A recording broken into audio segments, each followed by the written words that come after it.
Baruch Hashem, nu.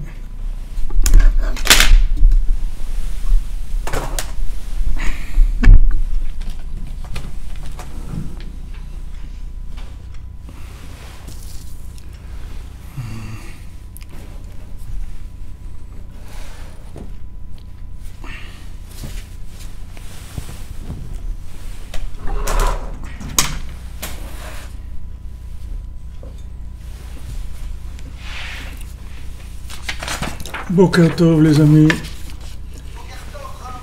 Boker Tov. Alors Bezat Hashem, on fait le shiur, donc les Nishmat pour Aïcha Bat Jemoul et Zivug pour Ilan Shimon Ben Yehuda Simcha, un petit garçon pour Alexandra Bat Levana Berdugo, et on fait pour la Refoua Shelema de notre ami Shaoul Biton, de la maman de notre ami Shaoul Biton de Montréal, qui s'appelle Victoria Bat Zohar. Bezat Hashem, que je vous envoie une fois Shlema, Besrut Tzadikim, Bifrat Besrut Tzadikim Sodolam, Besrut Rabbeinu, Bezat Hashem, que Rabbeinu l'obtienne dans le Beddin Shel Ma'ala, l'adoucissement de la rigueur sur tout le monde, que tout le monde ait refoua, parnassa, zivug, banim, yeshuot, shalom, simcha, karvut la tzadik. Alors hier, on a parlé de, bien sûr, notre Torah, notre bête,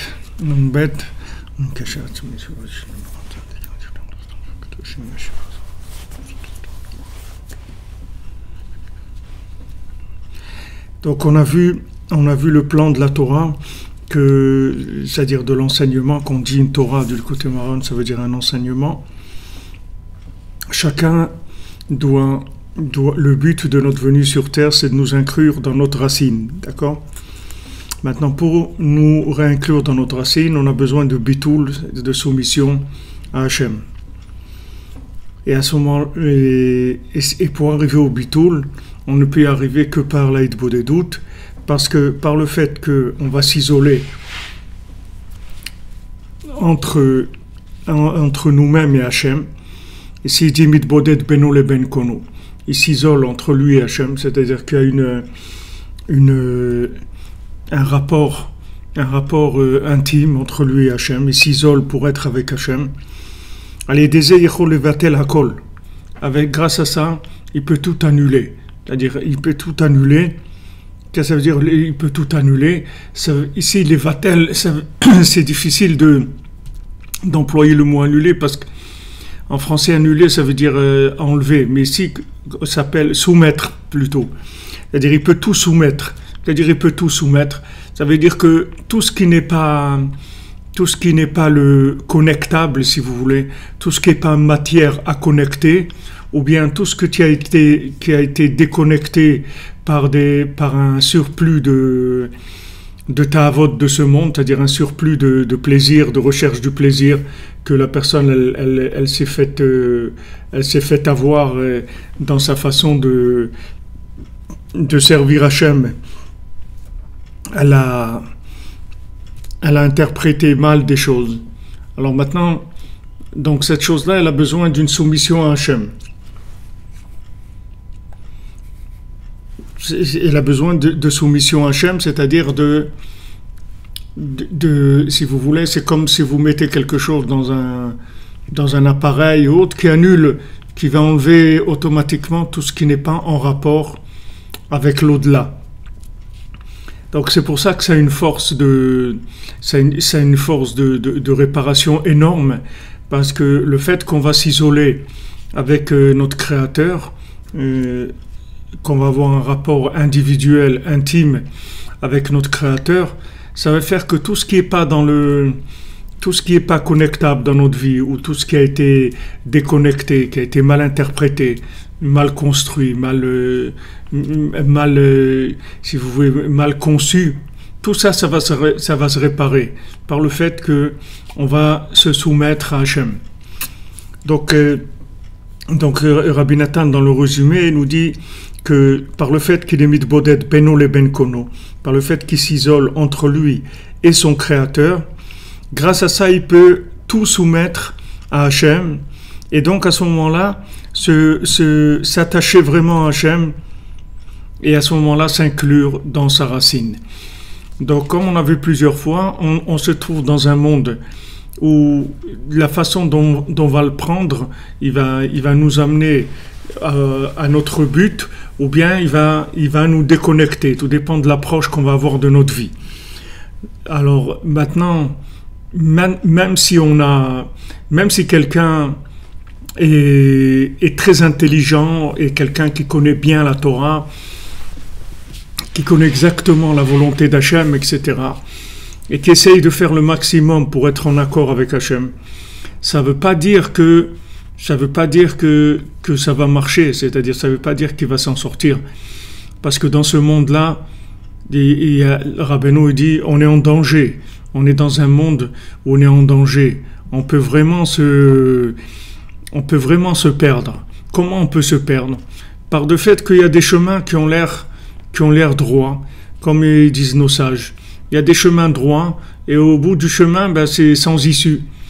Pourtant, c'était une route, elle était bien, c'est sympathique et tout, mais quand on est arrivé au bout, alors c'est sans issue. Combien de gens, ils ont pris des chemins dans leur vie, et à l'âge de 50 ans ou 55 ans, ils sont réveillés, ils ont dit « Oh là, qu'est-ce que j'ai fait de ma vie ?» Et c'est un peu dur, c'est un petit peu dur. Pourquoi? Parce qu'on peut se tromper. Alors on dit, sur ça, on dit que on pose une question, on dit maintenant, c'est écrit que à la fin des temps, Hachem il va faire la shrita au Yetzer Hara. Il va faire la shrita au Yetzer Hara, c'est-à-dire il va sacrifier le Yetzer Hara. Alors on pose une question, on dit mais ce Yetzer Hara, le pauvre, il n'a rien fait, pourquoi tu veux le sacrifier? Il a fait son travail. C'est comme tu emploies quelqu'un pour être un bourreau, d'accord? Alors après tu dis bon, une fois que tu auras exécuté tous les gens, après on va te tuer à toi. Et pourquoi? Moi j'ai fait ce qu'on m'a demandé de faire. Au lieu de faire ça, vous m'aurez donné autre chose à faire, j'aurais fait autre chose. Donc pourquoi on va faire la shrita du Yetzer Hara? Le Yetzer Hara ne mérite pas ça, même s'il a fait fauter les gens. C'était son travail. On lui a laissé faire son travail. On l'a mis en place pour ça. Alors la réponse que donnent nos sages, c'est que, en fait, pourquoi on va le sacrifier? Pourquoi on va le tuer? Parce qu'il s'est déguisé en bien. Et ça, il n'avait pas le droit. C'est-à-dire qu'il est venu, il n'a pas été clair. Il a fait de la vente mensongère. Aujourd'hui, si vous faites de la vente mensongère, vous avez le droit, dans n'importe quel magasin, surtout dans le e-commerce, vous avez le droit de rendre la chose. Maintenant, à l'écran, vous l'avez vu, ça avait l'air beau. Okay. Quand vous le recevez, vous voyez que c'est un truc en carton mâché comme ça, et c'est pas ça que vous attendiez. Ok, il n'y a pas de problème, vous le renvoyez, c'est tout. Donc maintenant, le Yetzer Hara, qu'est-ce qu'il fait? Il se présente en bien. C'est-à-dire, il dit, ouais, tu vas aller, tu vas faire ça, tu vas gagner, ça va être mieux, tu vas te détendre, tu vas te sentir mieux, tu auras plus d'aise, tu vas comprendre des choses, tout ce qu'il peut vendre comme chose sous un angle bien. Et à la fin, c'est le clash, c'est catastrophe. Pourtant, quand il a vendu, il a présenté comme si c'était bien. C'est pour ça qu'on va tuer le Yetzer Hara. Donc il faut savoir que le Yetzer Hara, au début, ce début-là, il dure le temps qui dure, mais au début, le Yetzer Hara, il va essayer de tenter la personne sur des choses négatives, dont elle est consciente que c'est pas bien. Une fois qu'elle va dépasser ça, qu'elle va plus consciemment faire des choses pas bien, alors il va venir en se déguisant en quelque chose de bien. Ouais, c'est super, le truc, tu vas faire ça, et tu vas faire ci, et tu vas faire l'autre. Et en fin de compte, il est en train de lui tendre un piège, et en fin de compte, au bout du rouleau, il va l'attraper. Donc, ça, on ne peut pas se protéger contre ça. Parce que vous pouvez, si quelqu'un il vous vend du faux et que vous n'êtes pas un connaisseur, vous ne pouvez pas vous rendre compte. C'est impossible de se rendre compte. Il faut être un vrai chacham, c'est-à-dire un sage qui a, comme on dit, de la suite dans les idées, qui voit loin, qui voit là où il va aller, etc. C'est pas évident. C'est pas évident. Comme celui qui a demandé à Rabbeinu, il voulait aller à Saint-Pétersbourg. Et Rabbeinu ne voulait pas qu'il aille. Mais comme il a vu qu'il était accroché, qu'il avait envie d'aller, bon, alors Rabbeinu lui a dit, regarde, tu vas penser aux deux, à aller à Saint-Pétersbourg et à ne pas aller. Et tu vas dire à Hachem que toi, tu veux faire la volonté d'Hachem. Mais comme lui, il voulait aller, et alors Rabbeinu lui a dit, après, la première chose qui te vient à l'esprit, tu l'as fait. Donc bien sûr, qu'est-ce qui lui est venu à l'esprit? D'aller, puisqu'il avait envie d'aller. Donc Rabbeinu, il l'a laissé comme ça, il allait à Saint-Pétersbourg. Avant Saint-Pétersbourg, c'était comme quelqu'un, il dit, va dans un endroit de perdition totale. No man's land, il n'y avait pas de juifs, il n'y avait rien là-bas, c'est une catastrophe. Donc le Rabbeinu, il ne voulait pas qu'il aille. Mais lui, il voulait aller, c'est-à-dire lui, il avait pris sa décision d'aller. Pourquoi il voulait aller? Parce que le Ben Adam, l'être humain, il a une Sehara. Il est dur, il ne veut pas lâcher, c'est difficile pour lui de lâcher.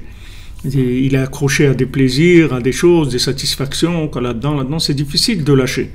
Donc maintenant, ce conseil-là, ce comportement de l'Aïd-Bodedut, c'est-à-dire de s'isoler un moment avec Hachem, en fait, ça va faire une prise de conscience, comme on a dit, ça va faire réaliser les choses, on va prendre conscience des choses. Et quand on va prendre conscience des choses, c'est-à-dire cette prise de conscience, elle va éliminer automatiquement les choses qui vont se présenter à nous dans notre vie et qui sont des entourloupettes, qui sont des entourloupes plutôt, des choses qui vont nous détourner. Mais si on n'a pas cet Aïd-Bodedut là, comment vous voulez vous rendre compte que au bout de 10 000 km, vous allez vous rendre compte que vous n'avez pas pris la bonne route. Comme il y a en Amérique des autoroutes qui font 2000 km, 3000, 4000 km. Imaginez-vous que vous êtes arrivé au bout de 4000 km et vous vous rendez compte que vous allez être dans le sens opposé. C'est pas évident. Et pourtant, il y avait un panneau qui disait voilà la direction. Et comme on dit, vous êtes tombé dans le panneau.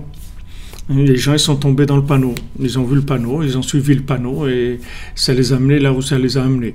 Donc on est, si vous voulez, dans un monde où c'est très très difficile de trouver des repères de vérité, des repères avec notre cerveau, de trouver des repères de vérité, surtout aujourd'hui qu'on est dans la 50e porte de l'impureté dans laquelle il y a beaucoup d'imaginaire, il y a énormément de choses qui sont imaginaires.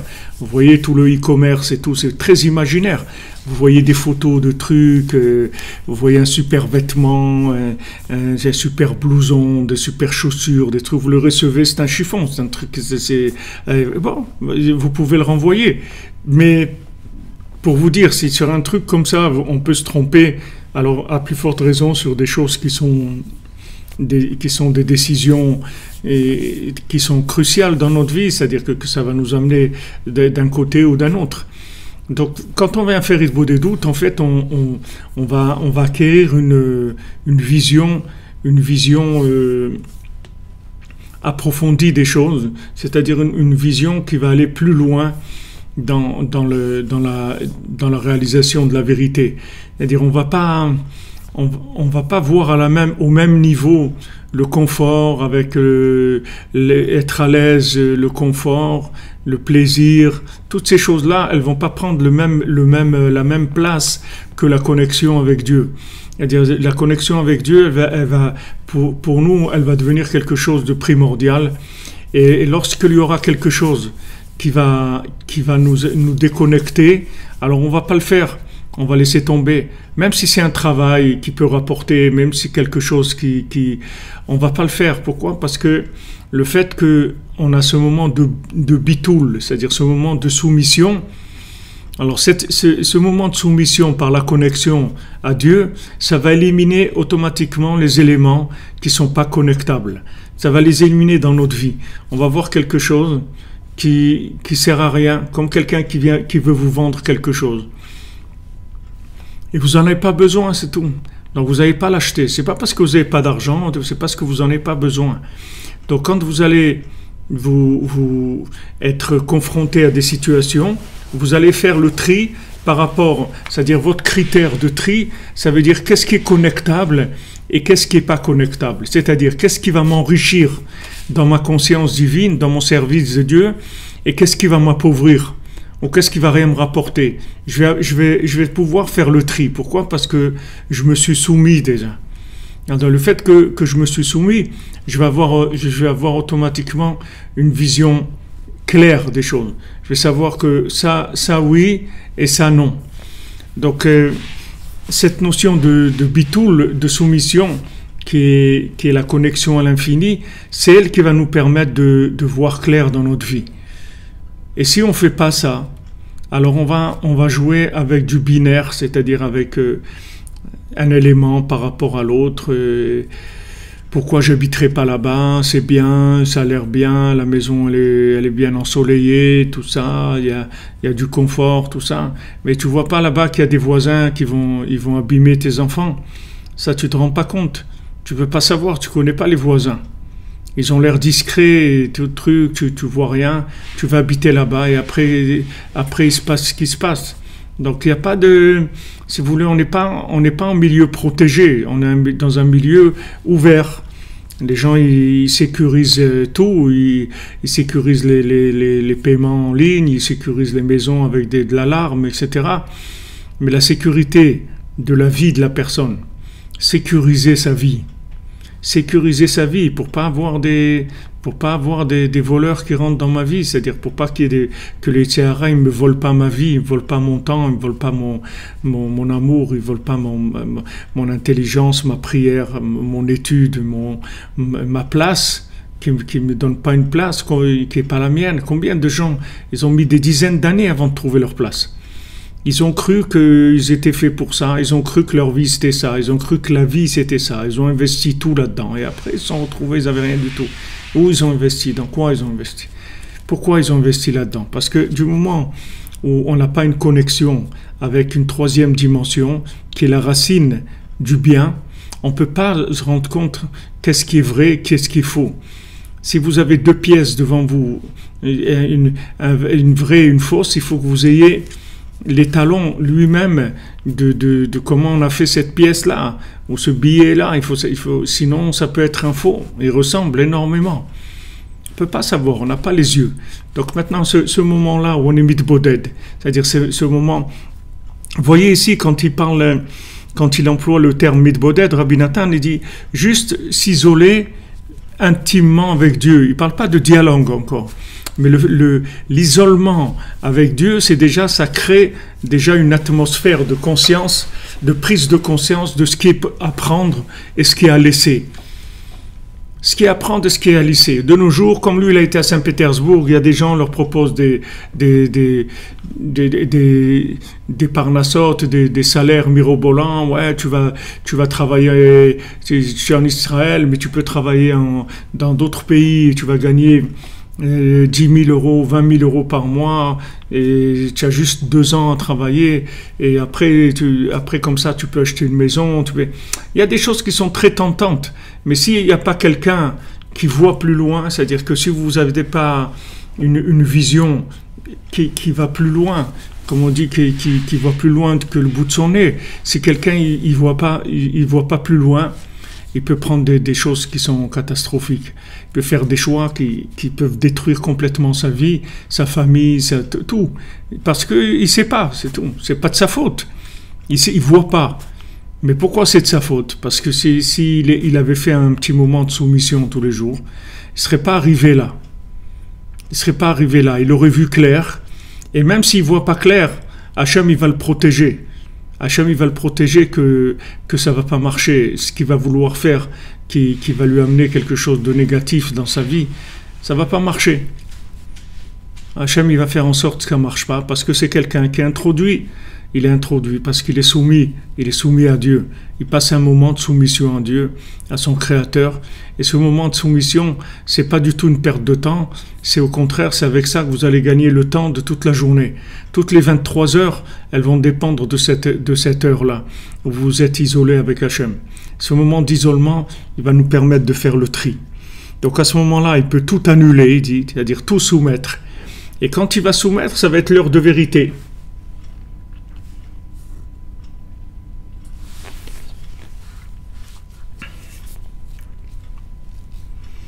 Exactement, Mamash, ce que vous dites. C'est-à-dire que si on n'a pas ce tri-là, on peut se tromper soit à droite, soit à gauche. On peut se tromper dans l'exagération, d'un côté comme d'un autre. On peut exagérer dans le mal et on peut exagérer dans le bien. Ce qui revient, le résultat, c'est le même. C'est-à-dire, si on exagère, on va dans le mal, on a nourri le côté négatif. Et si on exagère dans le bien, on a nourri aussi le côté négatif. C'est la même chose. Regardez les gens qui deviennent très riches, des fois qui gagnent l'euro-million, des trucs comme ça. Alors tout de suite, ils ont la mafia, les trucs qui leur tombent dessus. Parce que la mafia, dès que quelqu'un il a quelques millions d'euros et tout, il faut qu'il passe à la caisse, c'est tout, c'est comme ça. Et ils vont pas aller voir un bonhomme moyen, un truc, ça les intéresse pas, il a pas de quoi payer.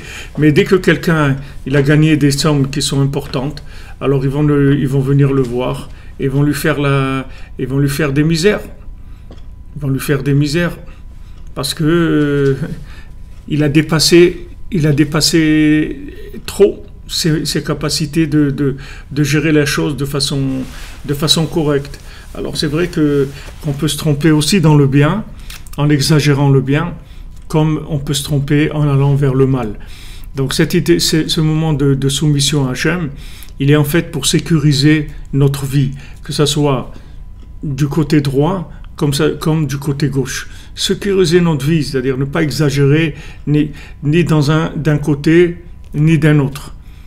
Comme Rabbi Nathan il rapporte, il y avait un homme qui était très pieux, comme ça, très très zélé, il faisait attention à tout, Et un jour, il jeûnait comme ça toute la semaine. Il jeûnait. Un jour, il était à la synagogue, il en pouvait plus. Il a craqué, il a mangé le hérouv, il a mangé ce qu'il y avait là-bas pour le Shabbat, il a été manger ça. Alors après, il s'est senti tellement mal qu'il a commencé à tomber, à se laisser aller, etc. Jusqu'à qu'il a quitté complètement le judaïsme. Il s'est complètement perdu. Alors que c'était quelqu'un de très zélé. Donc des fois, le Yetzer Hara vous attrape de ce côté-là. S'il n'arrive pas à vous attraper du côté négatif, il vous attrape du côté positif. C'est-à-dire, il vous fait monter de manière à ce que vous allez acquérir une certaine forme de conscience qui n'est pas vraie. Elle n'est pas vraie parce qu'elle ne vous appartient pas. Mais disons, c'est plutôt un confort spirituel. Vous arrivez dans un certain confort spirituel et après, d'un coup, il vous fait tomber dans un truc parce que vous êtes ce qui vous êtes. C'est pas parce que quelqu'un il a visité la Tour Eiffel qu'elle lui appartient. La Tour Eiffel, elle lui appartient pas. Mais il la visite. Des fois, il peut la visiter tous les jours. Des fois, il peut même travailler à la Tour Eiffel. C'est pas ça qui va le rendre propriétaire de la Tour Eiffel. Donc, des fois, quand vous servez Hachem, vous pouvez étudier toute la journée, vous pouvez faire plein de choses qui vont être très très bien. Seulement, si vous oubliez que vous êtes un visiteur, un touriste, après, vous pouvez arriver à des catastrophes. Parce que si maintenant vous croyez que c'est votre niveau, alors le Yetzer Hara, il vous pousse là-dedans. Il pousse la personne à monter, il l'aide à monter. Il lui donne des forces surhumaines pour qu'elle puisse monter. Mais son but, c'est uniquement de le faire tomber, c'est tout. C'est pas parce qu'il va monter. Et des fois, il n'est pas pressé. Rav Levi Yitzhak, il disait, le Yetzer Hara, il n'est pas pressé. Il peut t'attendre 20 ans pour te faire tomber. Il n'est pas pressé. Le principal, c'est qu'il va te faire tomber, c'est tout. C'est-à-dire, il va te pousser en avant, C'est bien, super, ouais, t'as réussi, super, truc et tout, waouh. Et après, waouh, ça y est, boum, la personne est tombée. Qu'est-ce qu'il y a eu? Il y a eu que le Sahara est attrapé, c'est tout. Donc, quand on va faire Idbo des doutes, c'est pour être sauvé de ces situations-là. Imaginez-vous, quelqu'un, il vous guette pendant 20 ans pour vous attraper. Il vous donne tout. Il vous donne, comme le fils du Rav, le Sipurei Maasiot, le conte qu'on a étudié ce Shabbat. Le fils du Rav, alors il attend. Le Sahara, il se déguise une fois, il fait casse les essieux de la charrette, une autre fois il fait renverser les chevaux, et une autre fois il fait rencontrer un marchand qui leur dit ouais, ce tzaddik là il vaut rien, qu'est-ce que vous allez là-bas, etc. Je reviens je l'ai vu chez lui, je l'ai vu, il faisait des avérotes, des trucs comme ça. On va vous éloigner. Et après quand il rentre chez lui, le fils il meurt. Et qu'est-ce qu'il y a eu? Il y a eu que, et après le Yetzirah il est venu, il lui a dit c'est moi qui ai fait tout ça. Le marchand qui vous a parlé, c'est moi. Celui qui a cassé les essieux de la charrette, c'est moi. C'est lui qui a fait tout ça. Alors comment quelqu'un il peut se sauver de ces choses-là? C'est très difficile. C'est très difficile. En fin de compte, on est dans un monde où on voit ce qu'on voit. Qu'est-ce que vous voulez qu'on fasse? Quelqu'un il essaie, il a des difficultés. Et de l'autre côté, ça marche bien. Alors il va aller du côté où ça marche. Pourquoi lui il est du côté où il y a des difficultés? On lui dit non, c'est le côté des difficultés, c'est là-bas que tu devais aller. Et comment je vais savoir? C'est le monde à l'envers. Il ne faut pas savoir. La seule chose que vous pouvez faire, c'est passer un moment avec Hachem de manière à être pris en charge et qu'on s'occupe de vous, que le Yetzirah ne vous attrape pas, c'est tout. Avec ça, vous êtes garanti. Il dit, les battez la colle. Tout, il va tout annuler. Tout annuler, c'est-à-dire tout soumettre. Tout soumettre, ça veut dire vous soumettez la situation dans une atmosphère qui va créer un tri. Un tri, comme si vous allez consulter quelqu'un qui est spécialisé dans quelque chose. Vous ne savez pas. Vous allez le voir. Il va dire, voilà, ça marche comme ça, et comme ça, et comme ça. Il y a des gens, quand ils vont au tribunal, ils croient que le tribunal, c'est pour la vérité. C'est pour aller à la vérité. Alors, quand on va au tribunal, alors on dit la vérité. Et comme ça va marcher. Mais c'est pas ça, le tribunal. Le tribunal, c'est pas un endroit de vérité. C'est de la technique, le tribunal. C'est pas de la vérité. Il y a des choses, comme on dit, des vices de forme, des trucs, la façon de présenter, il y a le temps, il y a beaucoup de choses que personne ne connaît. Disons, le commun des mortels, il ne connaît pas ça. Il faut être un avocat ou un juge ou quelqu'un qui travaille là-dedans pour savoir. Mais c'est pas. Alors les gens, ils croient toujours, ils vont au tribunal, ils vont dire la vérité, ça marche. Mais ça, c'est pas comme ça que ça marche. Il vous faut un avocat, il va vous dire surtout ne dites pas ça, et dites ça, et des fois il faut plaider coupable, et des fois il faut plaider non coupable, et des fois il faut faire comme ça. Il y a beaucoup de choses qui sont techniques, que vous ne connaissez pas. Donc on est dans ce monde, on est perdu en fin de compte, et on a besoin d'aide de l'autre monde. Alors Hachem, il nous a donné la possibilité de faire Idbo des doutes, de nous connecter à l'autre monde.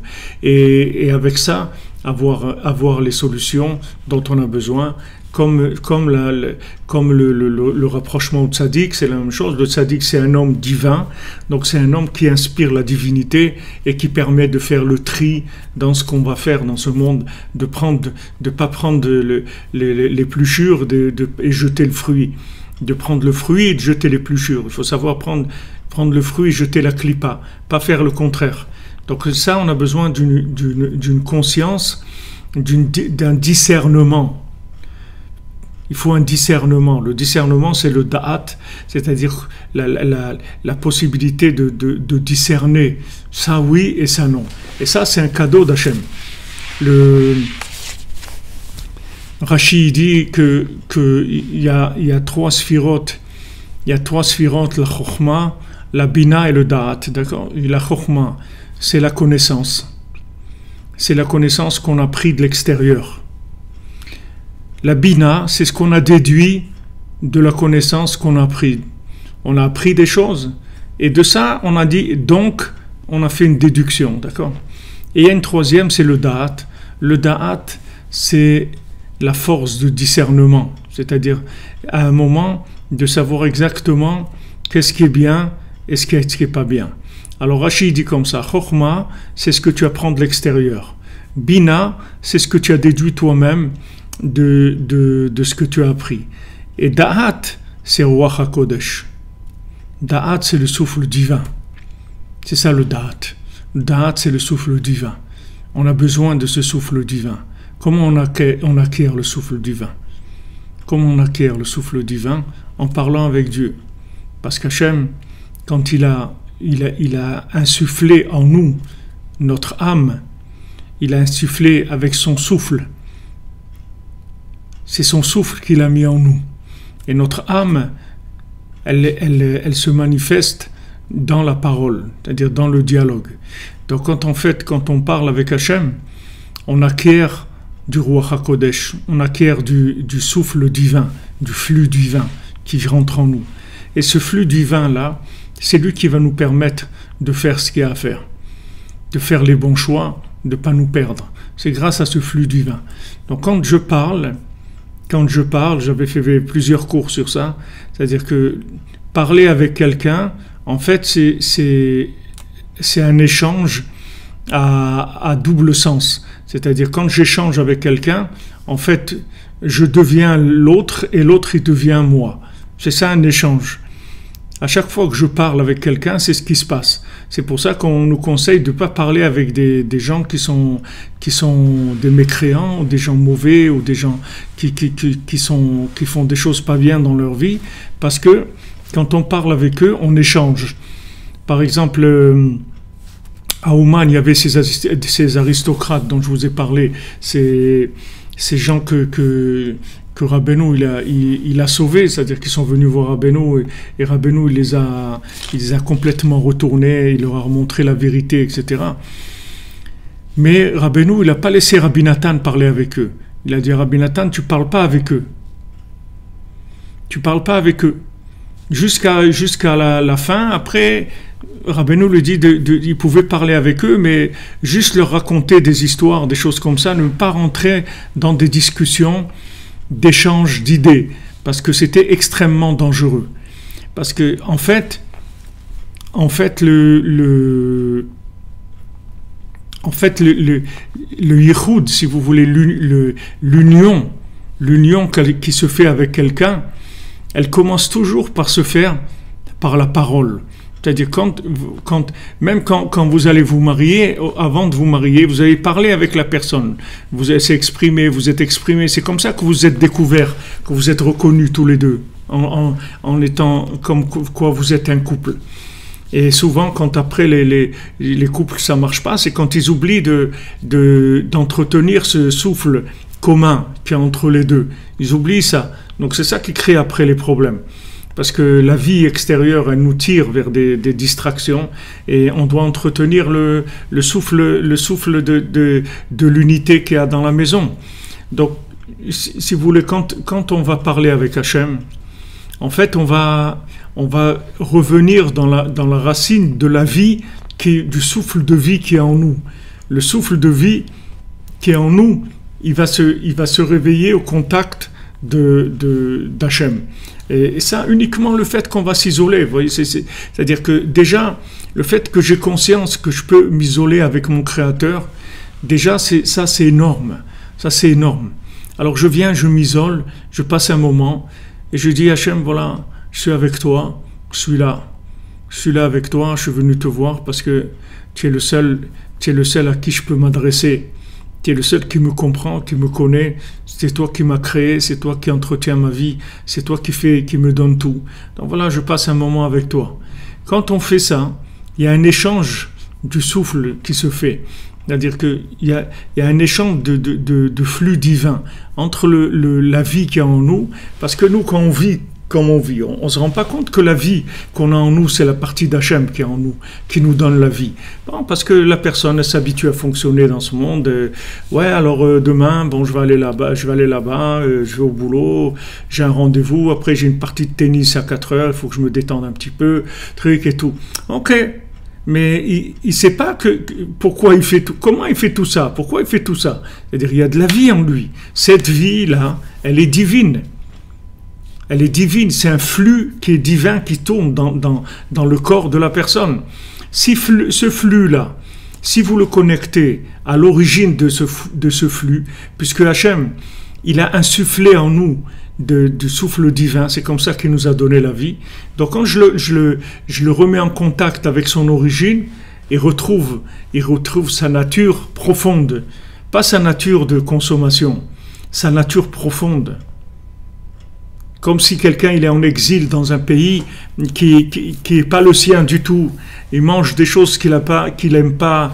Il vit des choses. Il va dans des spectacles qu'il aime pas. C'est pas son truc, etc. Alors quand il rencontre quelqu'un qui vient du même pays que lui, oh là là, il discute et il retrouve, ça lui redonne de la vie parce qu'il a trouvé quelqu'un qui vient de la même origine, qui comprend son langage, qui comprend ses blagues. C'est vrai, il y a des pays où vous allez, même si vous entendez des blagues, ça vous donne pas envie de rire. Et quand j'étais là aux États-Unis et tout, des fois des gens me disaient des blagues, je voyais rier et tout. Bon, je faisais semblant de rire pour leur faire plaisir, mais c'est des blagues, je comprends rien. Je ne savais pas pourquoi il fallait rire. Il fallait que je voie qu'ils riaient, alors je riais avec eux. Mais ça me faisait pas rire du tout. Alors, imaginez-vous que vous trouvez comme ça toute votre vie, vous êtes étranger dans ce monde-là. Alors, vous vivez une vie de contraintes, de trucs, etc. Parce que c'est pas, vous n'avez pas votre place ici. Vous n'avez pas votre place, vous n'avez pas trouvé votre place. Donc quand vous allez faire Hitbodedut, alors voilà, doucement, tout le mensonge il s'en va, tout ce qui sert à rien disparaît.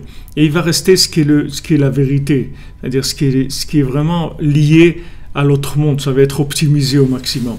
Donc après, qu'est-ce que je fais? Après, je vis tranquillement, comme il dit Rabbi Nachman, toute la journée. Après, tu sois Bessimcha, c'est tout. Du moment où tu as passé ce moment avec Hachem. Après, toute la journée, sois Bessimcha. Sois Bessimcha, sois joyeux. Parce que tu peux être joyeux. Parce que maintenant, tu as un esprit dans lequel il y a du discernement. Tu sais discerner.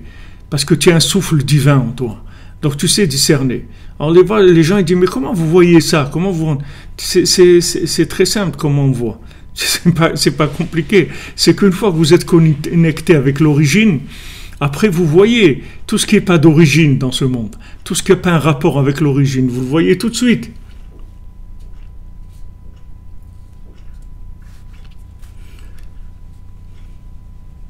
Exactement. Exactement, notre ami Yitzhak Glassman. On a les pieds sur terre dans la réalité, on travaille et tout. Mais chaque jour, on s'évade et on rentre dans la réalité d'Hachem. C'est vrai. Mais c'est pas que la grande évasion. C'est que après, on revient chargé d'énergie, de discernement. C'est pas que de s'évader. Parce que s'évader, c'est un côté... si vous voulez, où c'est comme quelqu'un, il a trop de stress et des trucs et tout, alors il s'évade pour se reposer un petit peu, après il revient. C'est pas ça, mais la Hitbodedut, c'est pas la grande évasion. La Hitbodedut, c'est que en fait, on se retire pour se connecter. C'est ce que je vous dis tout le temps, c'est pas de l'ascétisme, l'Hitbodedut. L'Hitbodedut, c'est pas du yoga. C'est pas le yoga. L'Hitbodedut, c'est la connexion avec le souffle divin qui est l'origine de la vie que j'ai en moi. Ça n'a rien à voir avec le yoga. Le yoga, c'est mignon, c'est très beau, c'est truc, de la maîtrise, de ce que vous voulez. Mais ce qu'on cherche, nous, c'est pas le yoga. Parce que le yoga, c'est une grande évasion, c'est super. Les gens qui font du yoga et tout, c'est super, il n'y a pas rien à dire. Mais ça reste super dans le binaire. Il n'y a pas de troisième dimension. La troisième dimension, c'est le contact entre mon âme et son origine qui est Dieu. C'est-à-dire entre la vie qui est en moi et l'origine de la vie. Et à ce moment-là, je reviens chargé en discernement. C'est-à-dire j'ai de l'énergie de discernement. C'est-à-dire quand je vois quelque chose, je ne peux pas me faire attraper par l'emballage. Je sais que ça c'est de l'emballage, c'est jetable, et je sais que ça c'est vrai. Donc je prends le vrai et je jette l'emballage. C'est pas que de l'évasion. Il faut faire attention parce que en anglais ils traduisent des fois ça a été traduit par méditation. La Hitbodedut, méditation. C'est pas de la méditation la Hitbodedut. Parce que la méditation, c'est encore la même chose. La méditation, c'est l'utilisation des ressources humaines dans le binaire. Même si vous utilisez les ressources humaines les plus grandes que vous avez en vous, même si vous êtes capable d'utiliser la moitié ou les trois quarts de votre intelligence, qui est énorme, qu'il n'y a pratiquement personne qui peut faire ça, disons que vous arrivez à ça, tout ça, ça reste toujours dans le binaire. Et nous, ce qu'on cherche, c'est de l'aide d'un autre monde, où il y a complètement une autre dimension. Et le contact avec cet autre monde, qui est notre origine, qui est la racine de nous-mêmes, ça va nous donner une énergie qui nous permet après de revenir vers nous-mêmes pendant les 23 heures de la journée et de faire les choix qu'il y a à faire, c'est tout. Et quand on demande de l'aide à Hachem, il nous aide, il nous aide. Quelle est la plus grande aide que vous pouvez donner à quelqu'un? Quelle est la plus grande aide que vous pouvez faire à quelqu'un? Quel est le plus grand bienfait que vous puissiez faire à quelqu'un? C'est de lui donner de discernement. C'est ça le plus grand bien que vous pourrez faire à quelqu'un. Vous pouvez aider quelqu'un à lui montrer la route. Dire voilà, va par là, fais ça et tout. Mais le plus grand bienfait, c'est que lui-même, il puisse trouver sa route. C'est lui donner les moyens que lui-même, il puisse trouver sa route. Il n'y a pas un plus grand bienfait que ça. Il n'y a pas plus que ça. Comme ils nous disent nos sages, en aniyut elaminat da'at. La seule pauvreté qui existe sur terre, c'est la pauvreté mentale, c'est-à-dire la pauvreté de discernement. La personne, elle ne sait pas discerner, elle ne se connaît pas, elle ne connaît pas sa valeur, elle ne connaît pas ses forces, elle ne connaît pas le monde, elle ne sait pas combien de choses elle peut faire dans ce monde. Elle ignore complètement parce qu'elle n'a pas de discernement, elle ne se rend pas compte. Elle prend ça, elle prend l'autre, elle ne se rend pas compte que ça c'est à jeter, ça c'est à apprendre, ça c'est à développer énormément, et le reste c'est à jeter, etc. Même le principe lui-même de la connexion avec Dieu, de la prière, par nature même de ce monde, les gens ils méprisent la prière. La Gemara elle dit Kurum zulut libnei Adam, que les gens ils méprisent ça, c'est la prière. C'est-à-dire que c'est la prière que l'homme il méprise la prière. Parce que la prière c'est une dimension qui est pas dans le binaire. Donc ça gâche tout le côté égo, le côté rapport dans le binaire, l'intelligence personnelle, etc. On passe dans une autre dimension complètement. Donc l'homme par nature, il méprise ça. Même Rabbi Nachman il dit pourquoi les gens ils sont contre moi? Parce que moi je parle de la prière. Et comme les gens ils n'aiment pas la prière, parce que les gens ils préfèrent travailler dans le binaire, ils n'ont pas envie de se mettre en contact avec les extraterrestres, ça ne les intéresse pas tellement. Donc ils n'aiment pas la prière. Mais l'isolement avec Hachem, le dialogue avec Hachem, vous en revenez enrichi. Vous voyez le monde différemment. Chaque jour, vous voyez le monde différemment. Vous voyez des choses, vous raffinez des choses, vous corrigez vos erreurs. Vous faites les bonnes approches dans tel domaine, dans tel domaine. Combien de gens ils ont perdu leur travail parce qu'ils ne voulaient pas travailler Shabbat. Ils ont dit voilà, on vous donne quelqu'un qui gagne bien sa vie, etc. Maintenant il dit à son patron voilà, moi je travaille pas le Shabbat. Le patron il dit si tu travailles pas Shabbat, tu t'en vas. Il dit mais je vous donne à la place du Shabbat, je vous donne le double d'heures. Je vous fais des heures supplémentaires le soir. Et en double, je vous donne des heures. Au lieu de travailler 8 heures Shabbat, je vous donne 16 heures dans la semaine.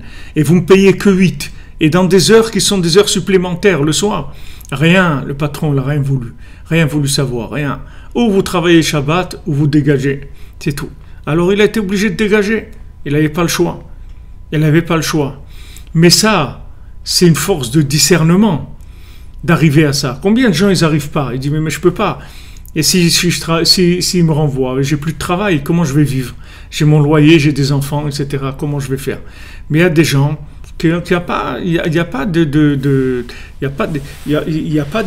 ça rentre même pas dans leur tête. C'est-à-dire qu'ils ont un discernement, ils voient exactement ce que c'est la vérité. Et ils vont pas du tout se laisser attraper. Et si vous voulez, dans cette force de discernement là, il y a pas, dans cette énergie, il n'y a pas de limite. C'est-à-dire ce discernement qui vient de la conscience, de la vérité, Il n'a pas de limite où vous pouvez arriver.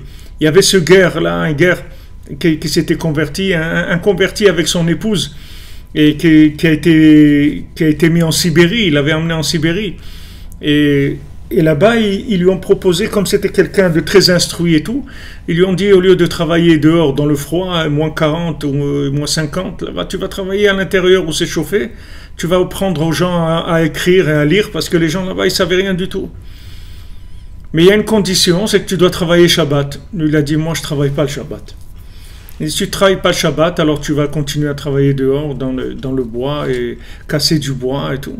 Il a dit, d'accord, il a continué. Alors sa femme, elle lui a écrit, elle lui a dit, s'il te plaît, et tout, c'est une question de vie ou de mort. Tu dois travailler Shabbat, tu sauves ta vie, tu ne peux pas rester, tu vas mourir, etc.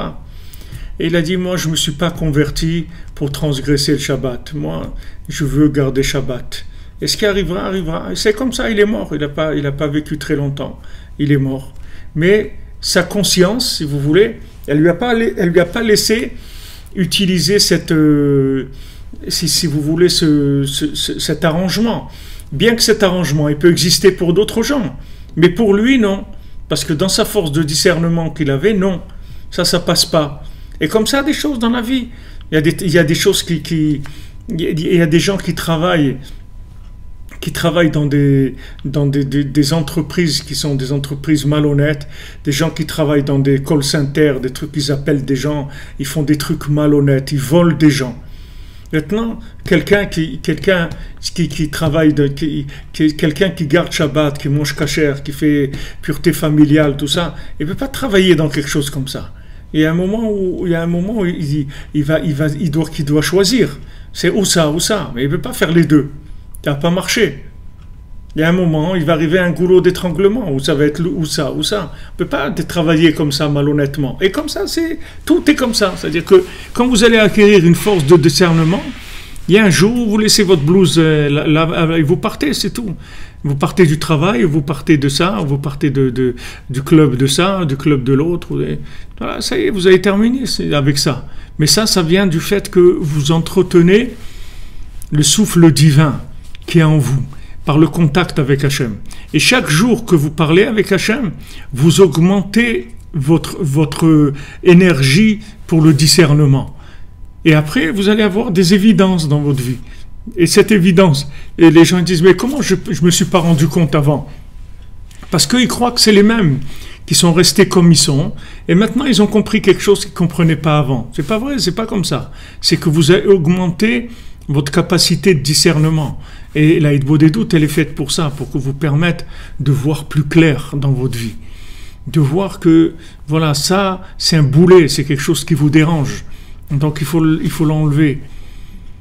Et il y a d'autres personnes qui n'ont pas besoin d'enlever ça, ou qui ne sont pas conscients de ça. Eux, ils font ce qu'ils ont à faire.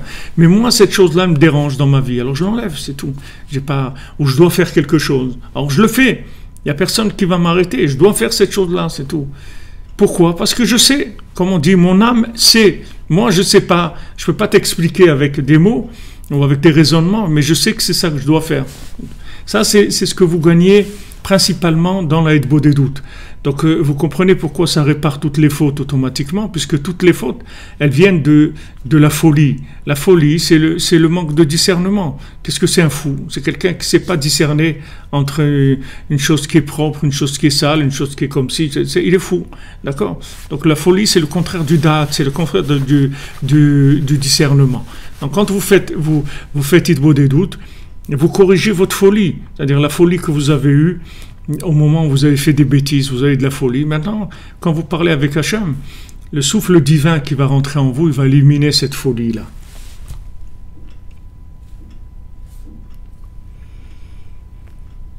Vous demandez, Cédric Sedok, Rav, combien de prières devons-nous effectuer par jour? C'est-à-dire, c'est pas combien, vous faites... vous faites, si vous voulez, il faut que vous sentiez bien dans votre peau, vous sentez le contact, que le contact s'est fait. Le contact s'est fait avec Hachem. Alors, Ilan, tu demandes est-ce que le principe même de l'aïd doute ou bien c'est à tel point parler comme ils ont avec des mots, les points de vue qu'on a discernés. Non, c'est pas que les points dont tu vas parler avec l'aïd doute, c'est juste, si tu veux, un prétexte pour parler. C'est-à-dire, tu as besoin de parler parce que tu ressens quelque chose. Tu ressens quelque chose, tu as une joie que tu veux remercier Hachem, ou tu as un souci que tu veux en parler. Mais tout ça, c'est le côté extérieur du besoin de communiquer. Mais ce qui va se passer quand tu vas communiquer, c'est qu'en communiquant, il va y avoir un échange qui va se faire de souffle divin. C'est ça qu'on recherche. C'est pas tellement la chose dont on va parler. La chose dont on va parler, c'est un prétexte. C'est voilà, on a tel souci, on a tel truc. C'est comme si vous avez besoin de parler avec votre conjoint, avec vos parents et tout, vous cherchez un prétexte pour les appeler. On dit, est-ce que tu n'as pas oublié que la semaine prochaine, tu dois faire ça et ça? Ah oui, c'est vrai, je te remercie que tu m'as rappelé, mais à part ça, comment ça va, tout ça? Et vous rentrez dans la discussion. C'est-à-dire que l'aïd doute, c'est pour ça que je vous ai dit tout à l'heure que il est mitbodet beno le ben kono, c'est-à-dire il s'isole entre lui et son créateur. Ça c'est la chose qu'on recherche. Maintenant l'isolement, etc., il va être provoqué par un besoin d'exprimer quelque chose à Hachem, soit exprimer un remords, soit exprimer une douleur, soit exprimer un besoin. Tout ça, on va l'exprimer à Hachem, mais ça, c'est le côté extérieur. Le côté intérieur de l'aïd doute, c'est d'être avec lui, c'est tout. D'être avec mon Créateur, un moment. Et à ce moment-là, il va se passer des choses. Il va se passer un échange. Et cet échange-là que je vais recevoir du souffle divin. Et ce souffle divin, il va me donner le discernement.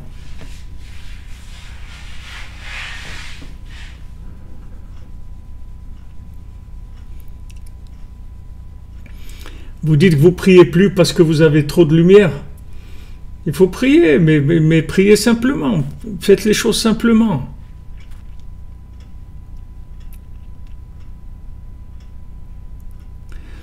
Ben oui, monsieur Stéphano, qu'est-ce qu'il y a? Si des gens ils vous parlent et vous allez les aider, qu'est-ce qu'il y a de mieux de ça?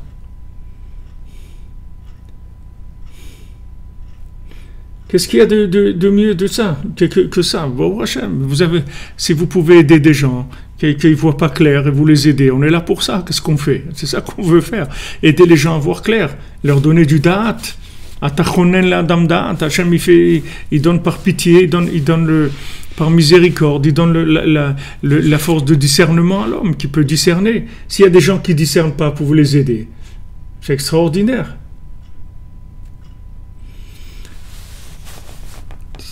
Ilan, c'est quand tu dis on n'a pas besoin de parler nécessairement, la parole, elle va venir du contact. C'est pas je dois parler. Parce que si je dis je dois parler, je risque de parler sans cœur, sans le contact. Je risque de faire de la récitation du cerveau. Il ne faut pas de la récitation du cerveau. Il faut de l'expression du cœur. Maintenant, quand il y a un besoin, il faut l'exprimer avec son cœur, pas avec le cerveau. Pas maintenant, je dois parler. Des fois, tu te polarises sur le fait que tu dois parler. Alors, tu vas parler, mais sans contact véritable. Le principal, c'est le contact. C'est l'isolement avec Dieu. De là, il va découler des paroles. Mais ces paroles, elles doivent venir du cœur. Elles ne doivent pas venir d'un résultat analytique du cerveau. Elles doivent revenir du cœur. C'est-à-dire que c'est le cœur qui va se connecter avec Dieu.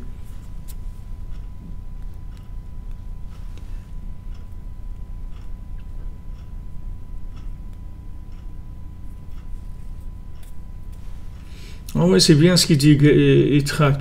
Le bouddhisme, il y a le mot bod de doute.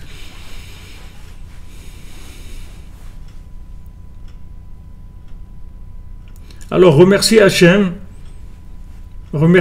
c'est ça, prier. Qu'est-ce que c'est prier? Il n'y a pas plus grand que ça.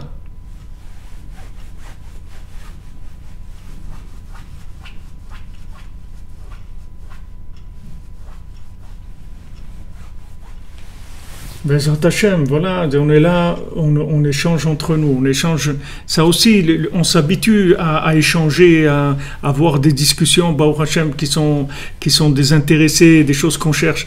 On cherche tous qu'est-ce qu'on est venu faire ici, on cherche un peu de bonheur, un peu de joie, un peu de chaleur d'Hashem, de sentir sa présence, sa Ashgacha pratit, sa providence divine dans notre vie. Ça nous enrichit énormément. Ça nous enrichit énormément. On a besoin d'échanger entre nous. L'échange entre nous, c'est un apprentissage de l'échange avec Hachem aussi. Parce que chacun, son point positif par rapport à moi, c'est aussi du souffle divin. Parce que moi, j'ai pas ça. Donc lui, il capte des choses que moi, je capte pas. C'est des longueurs d'onde, si vous voulez. C'est comme des longueurs d'onde. Hein. Il est sur la FM, l'autre il est sur les ondes moyennes, l'autre il est sur les ondes courtes. Et on échange, parce que chacun avec les ondes sur lesquelles il est branché, il capte les choses différemment. Donc d'échanger entre nous aussi, c'est quelque chose de très important. Qu'on échange dans le bien qu'on a chacun, qui est unique. On a une façon de capter Hachem unique. Donc on échange, on s'enrichit entre nous. C'est le point du Chaver que Rabbeinu donne dans la Torah, la Med Dalet, dans la Torah 34. Le Chaver, c'est-à-dire le Chaver, c'est la chaîne Chibour, c'est-à-dire qui m'aide à me connecter. C'est un Chaver parce que avec le bien qu'il a en lui, il va m'enrichir, il va me permettre de me connecter au Tzaddik, de me connecter avec Hachem. Ce sont des dimensions dont j'ai besoin. J'ai besoin de l'Aïd-Bodedut, mon rapport avec Hachem. J'ai besoin d'un ami et j'ai besoin du tzaddik. J'ai besoin de ça. Maintenant, mon conjoint, c'est mon ami. Une fois, il nous avait dit ça, Rav Levi Yitzhak, et il nous avait dit, il a dit au Rav Besançon, chez Tzal Yitzhak, ben fortuné chez Refoua Shlema. Il avait dit, il faut que ton épouse, pour elle, tu sois son meilleur ami. Et dans un couple, c'est un couple qui est ami avant tout. On doit être des amis, on doit échanger, chercher à s'enrichir avec chacun le bien qu'il a en lui, le partager avec l'autre, donner son point de vue. Pas il y a un qui fait du solo, c'est pas one man show et tout le monde doit l'écouter. On échange. Avec nos enfants, on échange. Et les enfants, ils ont leur façon de voir, c'est pas que nous. Nos enfants, ils ont leur façon de voir. Il faut parler avec eux, les écouter, voir comment ils vivent les choses. Ça va nous enrichir énormément. Donc ça, c'est sûr que c'est important d'échanger. Tout à fait. Tout à fait. Il faut faire cette chose-là. Alors, aujourd'hui, on a vu cette notion de bitoul, que le bitoul, c'est ce qui va nous permettre le bitoul, c'est-à-dire la soumission à Hachem, par l'isolement avec lui, c'est ce qui va nous permettre de faire le tri et d'avoir la force de discernement. Maintenant, après, Rabbi Nathan, il va nous parler dans la technique même de l'Aïd Bodedut, c'est-à-dire que ça soit la nuit, quand les gens y dorment, et que l'endroit il soit en dehors du mouvement habituel, etc. Après, il va nous dire le comment de l'Aïd Bodedut, et c'est pas très long, c'est-à-dire que le résumé qu'il a fait, il est très court, c'est un résumé qui fait 12 lignes. Donc, c'est pas très long. Donc, Bezrat Hashem, ça, dimanche, on va avancer dans cette partie sur le côté technique de l'Aïd Bodedut. Et Bezrat Hashem, ce soir, on se retrouve à 3h, heure de Ouman, heure de Jérusalem, pour le cours de l'écoute à la chante. Donc on va voir sur quoi on va aller. On a quelques temps encore avant Purim. Purim cette année, il y a Adar Sheni, donc voilà, on est à peine en Tevet, donc on a Shvat, Adar Rishon et Adar Sheni. On a 3 mois avant Purim. Donc Bezrat Hashem, on va voir ce que Hashem il envoie, ce qu'on va étudier cette nuit. En tout cas, cette nuit à 3h, on se retrouve pour ceux qui peuvent, qui veulent, qui arrivent, Bezrat Hashem. Et voilà, Baruch Hashem, merci mon Dieu, merci Tzadik, merci à vous, chacune d'être là. C'est bien, faites un groupe d'études à Toulouse, faites partout, des groupes d'études partout. Il faut créer des cellules des Gilets Breslev. Il faut se créer des cellules de Gilets Breslev dans le monde entier, des cellules de Gilets d'Aïd Bodedut partout. Il faut créer un gilet d'Aïd Bodedut et Et voilà, créer des cellules partout de gens qui vont, qui vont chercher à expérimenter les bienfaits de la Hitbodedut ensemble et qui vont voir que ça va leur apporter la Hitbodedut après un petit tikkun klali, quelque chose, et vous allez voir que la vie change, les gens ils vont être heureux. Be'atzlacha les amis, Shabbat Shalom, merci pour votre présence, pour votre aide, pour votre soutien, tous ceux qui nous aident et qui soutiennent notre projet à Oman.